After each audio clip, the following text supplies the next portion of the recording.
It also has ownership based on assessor's records, is that correct? Correct. As of October Of the neighboring property, and of course the shaded property is a property that the county owns. Last time we had discussion about the disposal of all the property as one piece or breaking it up into sections. Maintaining some of it, different characteristics. Of course, this property is along the lake shore, lake being here. Well, I don't think the lake is more like off the paper. Well, this is the, there's, this is the, High water. well, it's over here right now. That was High the water point mark. I'm trying to make. This is, it It's was here supposed to be. once.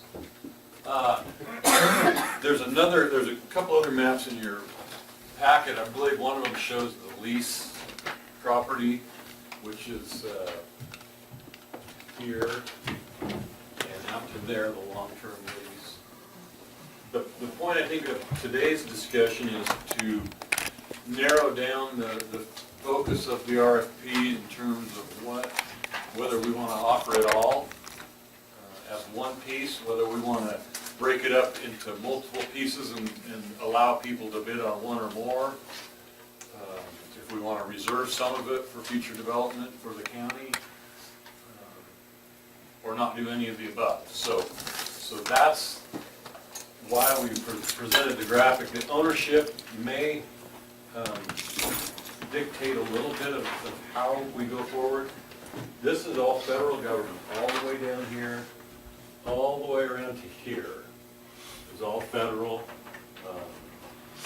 Army Corps of Engineers is the lake itself. And so the private property basically is to the north of the property that we own. So any private property. If anybody has questions about specific ownership, we can talk about that. And this is as of October 1st, 13. So if there have been transfers since then, they won't be indicated on this map. So, Where's the access to all these parcels? Okay. Water, multiple? if you can see this section here, that is a county-owned and maintained road. About 1 mile from the county road, the access road. Once you get up past there, and I wish Larry was here to comment on that. Either may know. I don't think there's any county-maintained roads past that. No, basically, I think it stops there about where the H Drive area is. It's about a mile off the seasonal The road. last, the boundary line of H-Put? Yes, Yeah, it's about a mile, yeah, approximately a mile. Where's the federal prison on that map? Is it? it would be right Yep. here. Here's the county road, and here's the Berlin Public Utilities District facilities there. They also own this property. 680 acres. Is there any access to the north? No, Well, it's not public access. There is I believe there is Windle. easement access. yeah, this is the Wendell Road up here, Union Pacific Railroad. So when you talk about access for wheel traffic, there's Magazine Road to Wendell Road, and That's not a In public this road. map. there is it legal shows- access it to shows the north. Yeah, there shows a road coming off of Magazine Road into the airstrip. Right in there, yeah, up. Right here. Yeah, right about. Right now. at the- Max on his way down too. Here, Richard, see the map? Right, but, yeah, this coming in like this, I believe. Yeah, off of there. Well, my question was, so can the public, can they come off of Wendell Road and drive to the airstrip? To the property we own. Yes. There's legal access and Max on his way down. I haven't driven it, so I don't know if there's gates or anything, but there's legal access. There's 2 gates. Sometimes they're manned. Sometimes they're open and Are sometimes they they're evidenced not. By the Department of Defense, yeah. by easements? Oh, I'm sure. So on his way down, I'll be here in a minute to address that. Yeah, Are you, this access is gated? That goes right through This there, is all through the, the property. all the buildings and stuff. 302 Yeah. Maybe Mac and all that. answer the Could question. you show us the legal access from the north and from any other direction for that matter? Well, from the north end, we have access coming off of Wendell Road, coming down Magazine Road, or AK, some other names, to a point right here, we come across on the Amity Airfield Strip. We have access across this road here. So the entrance is here. And I have not been on the site, so I don't know if there's a gate right now at the railroad or not. The other access is we have the pole line road serves up to this area here, but we also have a 20-foot strip just east of Pole Line Road access, which is 60-foot right away. So we have an additional 20-foot up this side, county-owned property access, and come up through here. I've not been on site, so I don't know how the roads are laid out there at all. Any other questions? Yes, sir. So if we go back up to the north, then who's responsible for maintaining that road up on the north side? I'm not sure if the county has taken anything into the interest here or not. I don't think she did. That I don't know if we have the interest on it or not. No, I don't believe it's maintained, but I'm not actually certain. I think it's easements, like. But I know that It's crossing private some of the property. ranches in here, there was to get the access, there was a suit involved, white tile action or something like that. I'm not sure. What did you say, there was a suit involved? Well, I think there was a title action. Title action, that's what I meant. White tile action or something like that, so. And then one of the ranch owners that years ago had also granted the county access across the. So whether or not it's maintained, we don't know, but there is legal access There's a paved road out there somewhere. all the way to Wendell. I don't know that. I So the know, Wendell Road is paved all the way to the To the state line, but to Wendell Road. I wasn't aware of a paved road off of Wendell Road coming back towards the basin. So, a couple ideas that we had for discussion at staff level was, it was the intention to split it up into multiple projects. Obviously, access would need to be provided through this section via an easement or, How long is that section? let's see, so this is a mile. It's approximately 12 miles or so, 12 to 14 across there. Up from, By Google, if you do it on Google Earth. and- right, from map here back around, that. Yeah. so approximately 12.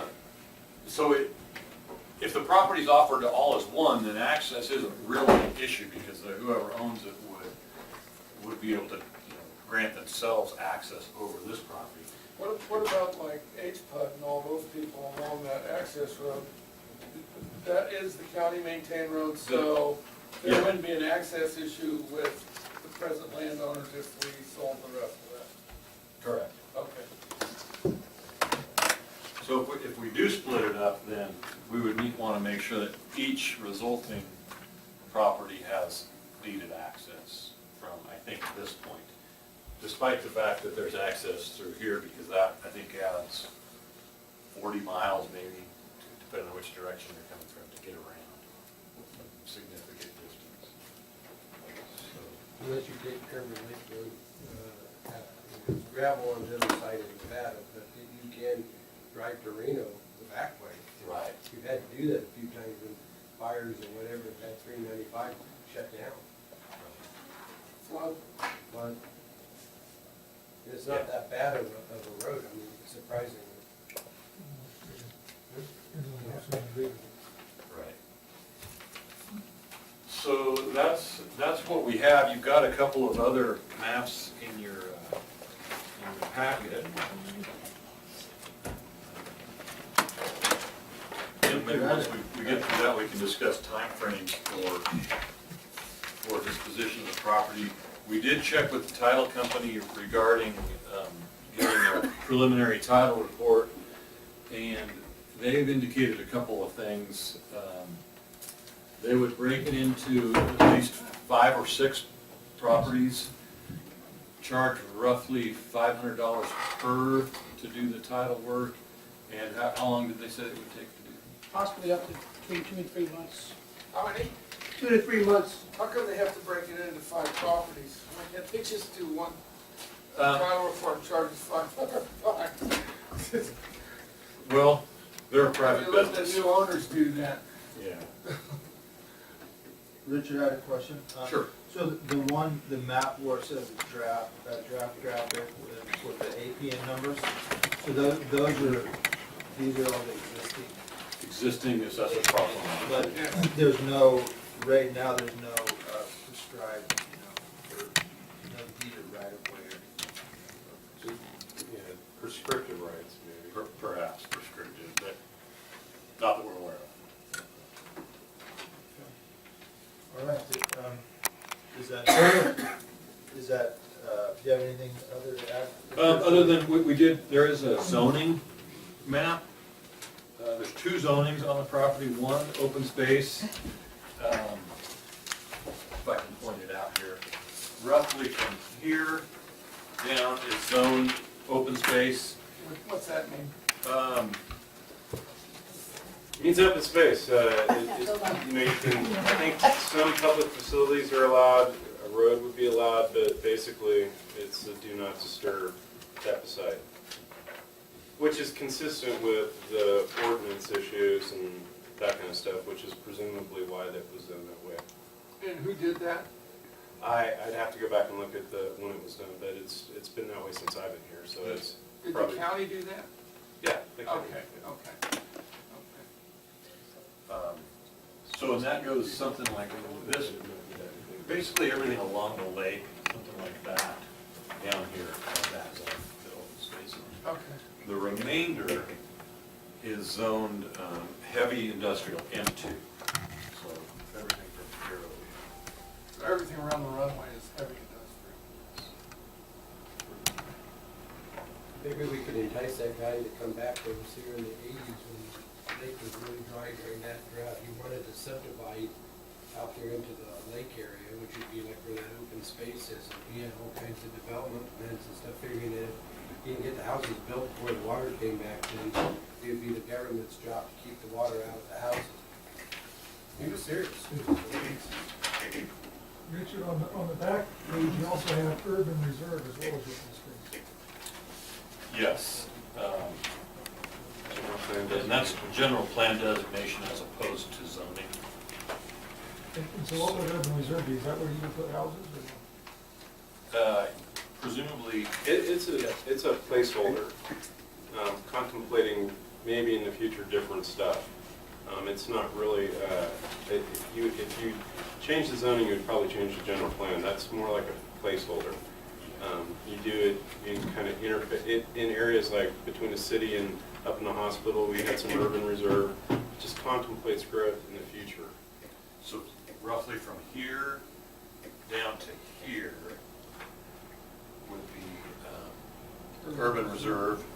This, for whatever reason, is zoned open space. Or, I'm sorry, it's not zoned, but it's designated in general plan for open space. And again, the rest of it is in the general plan for industrial.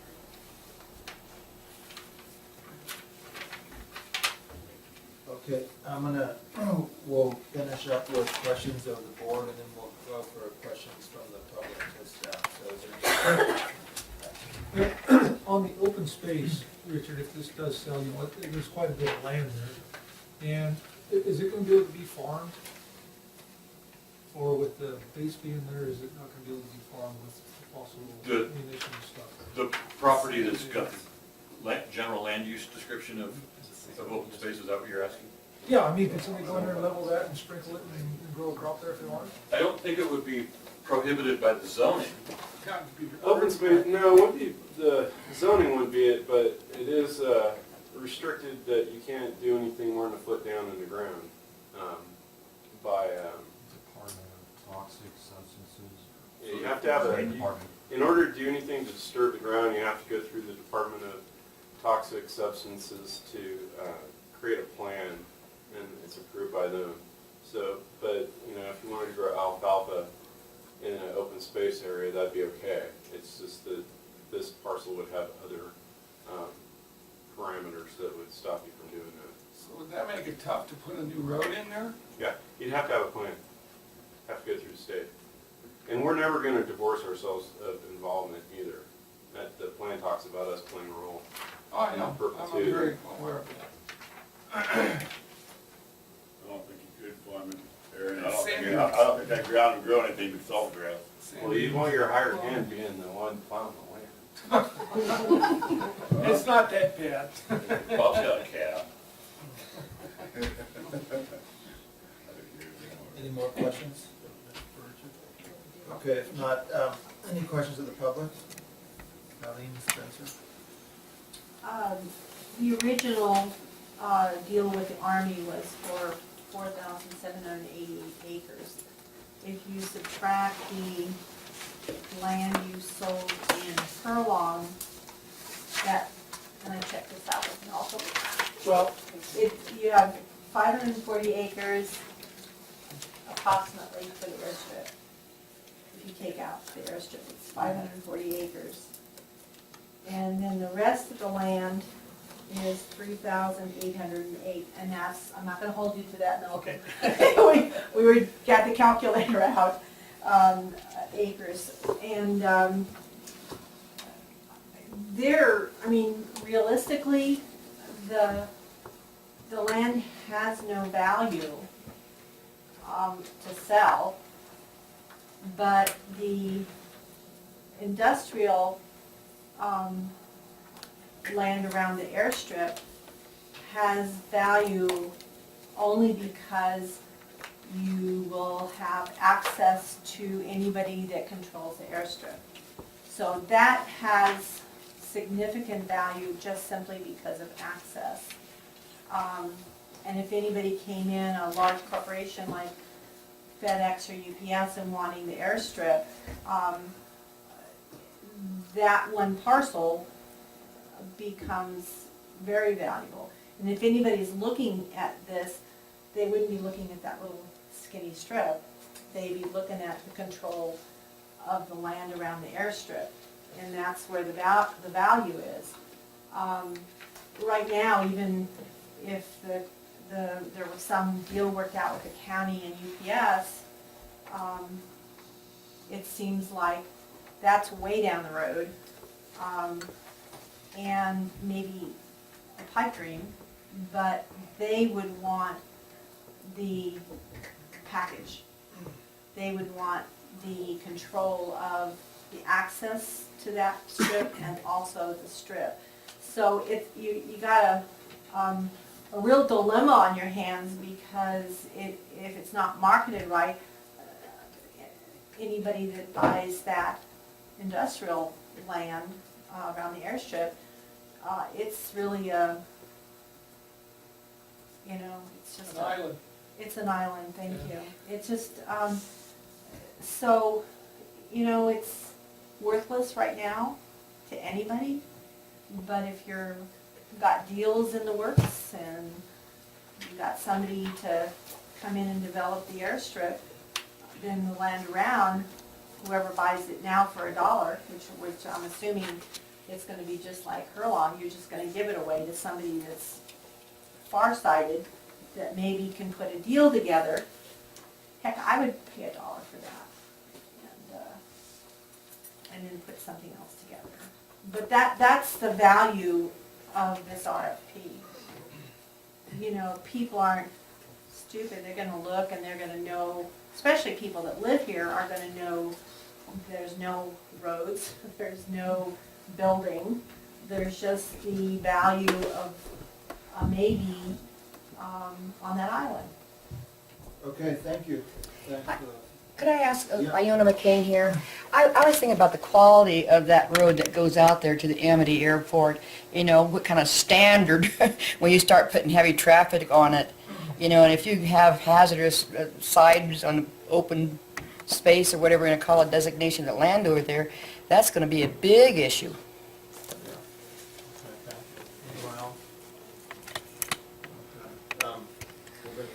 Yeah, I'd like to ask a question. Could you, the parcels that are on the north side of the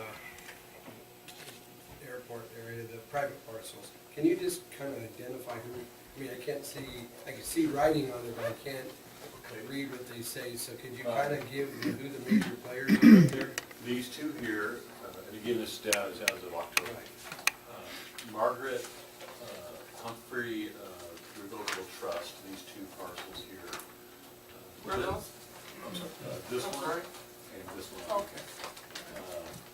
This parcel here and this parcel here up to the railroad, can everybody see that? Is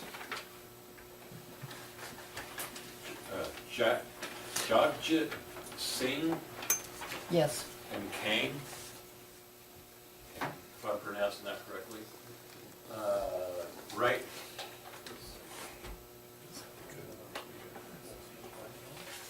This one here, Vincent and Gina Galtieri. And then Lassen Community College, I believe it's this right here. Do we have that map? You don't. No. It's- And then, those are the only private ownerships all the way around until you get down here, and then they're, well, they're Hurlong Public Utility District here, The other side of the road. right here, and then Kenneth J. Wimple et al., this parcel here. Thank you. Who's to the right of the road in there, is that? The right of That's the Army base. this here, No, up on top, where the road comes in off the window road, right above your laser, right in there. Who's that road goes through?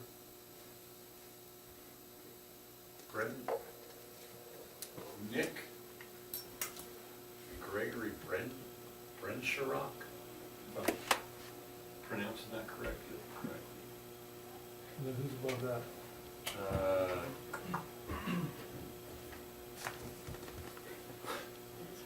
Diane BWLHIT. You can't catch a break. It's getting worse. By a mile. Up that far right hand corner. Yeah. Okay, thank you. Thanks. We'll open up some discussion.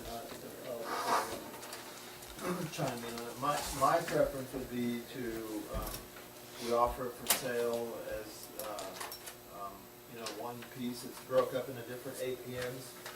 Remembering that we're not obliged to accept any offer. If somebody offers us $1, I mean, we obviously say thanks but no thanks. And if somebody offers us $50,000 with no plan, we might also decide to say thanks but no thanks. So the most important thing is going to be the right person, the plan, and what we see as a potential for coming and achieving some ultimate success and allowing the county will share in that success. And until that guy comes along, I mean, we just hold it. This is different than, as I see it, than the Hurlong properties that we sold. I mean, those were costing us money. This isn't costing us anything to hold. So I would be in favor of putting out the RFP, and we don't have to worry about the road or access or anything. We do it as cheaply as possible and wait and only accept it once we get a favorable. I have a question. I got an idea who the person is, but I'd like to know what the plan is. What's the plan?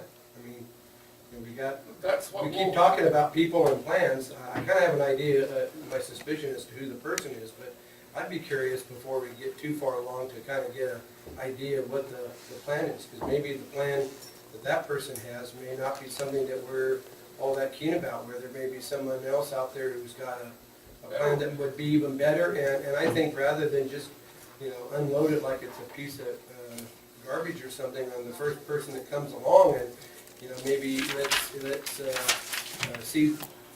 see what potential is out there. I mean, for the last 15 years, we've had a lot of staff come through that have talked about everything from car washes for airplanes to, UPS and the Postal Service to, I mean, some of them sounded pretty plausible, but when push came to shove and you start crunching the numbers, you know, we got sold a bill of goods on Dyer Mountain, and, you know, the people in their plan, you know, they didn't have the financial resources to be able to, and what happens if you sell it and the guy's got a plan and he doesn't have the money to make it good? I mean, who gets left holding the bag? I mean, you get everybody's expectations built up in the community. So what kinds of assurances are we gonna have that, you know, because as we talked about a couple weeks ago, you know, probably $2 million at a minimum, probably more, and airport infrastructure is gonna have to be developed for that airport to be able to utilize it for the kind of, you know, potential plans that are out there, whether it's UPS, the Postal Service,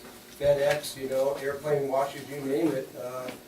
You know, I mean, so where is that gonna come from, and who's gonna be who are we expecting to pay for it, and where's the sugar daddy with the money? You know, I mean, in terms of, is it Donald Trump who's got money just falling off him right and left, or is it, you know, that's what I'm saying is we need to kind of have some idea what that is. I'd like to answer that. And I'd just be curious if anybody knows who it is. Well, I mean, the RFP's gonna determine, you know, they're gonna, obviously, we're gonna have to word the RFP to where they have a plan for it. And Richard and I have talked about having performance clauses included in our RFP, you know.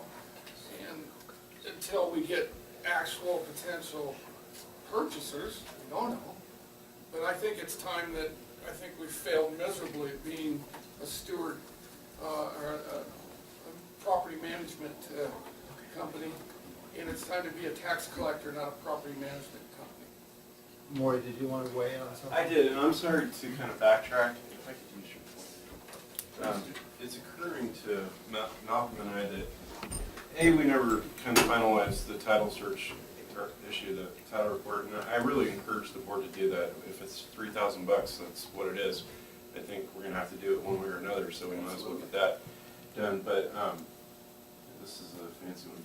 So you may have a lot of different little parcels in here. It's hard to say because you're looking at APN numbers that aren't necessarily reflective of parcels. But the board may want to consider, you know, doing the lot line adjustment or a merger, putting more parcels on the Amity airstrip part and making the finger one long parcel, that kind of thing. But right now you have all these little remnant things like right there, and you know, I don't know if that's as clean as we want to dispose of it. It's just something to think about. What's the benefit for us going through that? Well, you know, why have a little parcel if it's like that? But I mean, But if you put the whole thing up for sale, why would you even want to mess with it? Let the people who You bid on it could, just to do make it the more work. attractive would be the reason. And if you have, say you have 5 or 6 weird parcels in here, maybe you want to put them all here, next to the airstrip, in just one lot line adjustment, which would take long or be very hard to do. Just food for thought, but mostly I would encourage the title report to get done. again, I just want to, maybe I just want to make sure that my opinion was clear what I said, that may have been misunderstood based on, you know, what you said. What I'm in favor of is putting it out for sale, marketing it, and seeing what we get back. We're not obligated to accept anything, and that needs to be made clear. I mean, even if we get, no matter what bid we get, no matter how low or no matter how high, if we're not comfortable with the future of the property, it doesn't matter. The money we get bid is irrelevant. We need to be comfortable with the plan as a board. And until we get to that stage where we put it out there, that question will never be answered. Well, if I could respond to Mr. Hammond. First of all, I'm not interested in the county having anything to do with property management. And nothing would make me happier than to see this not even be a responsibility of the county. But as we transition it to the do-gooder private sector types, who've got all these great ideas, and I've watched them traipse through the Windell-Amity area with geothermal, all kinds of energy development projects. And you go out there, and yeah, the motor's going around, and they're generating some sort of and they've got, and the technology's there. They just don't have the money to put it into place. And when they fail, it's never their failure. It's always a failure because of somebody else, the county, the feds, you know, whoever, you know, the Martians that showed up from Mars or something. I mean, it's always somebody else's fault. So I'm kind of tired of having, you know, the public's time and my time being wasted by by that. I'd like to see something realistic that would be great to happen there. But to do that, you gotta deal with serious people who have serious resources and a commitment to take whatever that vision is and make it happen. And if you transfer it to, a private party and they don't have, and then now they've got it captured, they've got it shut down. So if somebody else comes along and really wants to do something right with it, they're now having to deal with somebody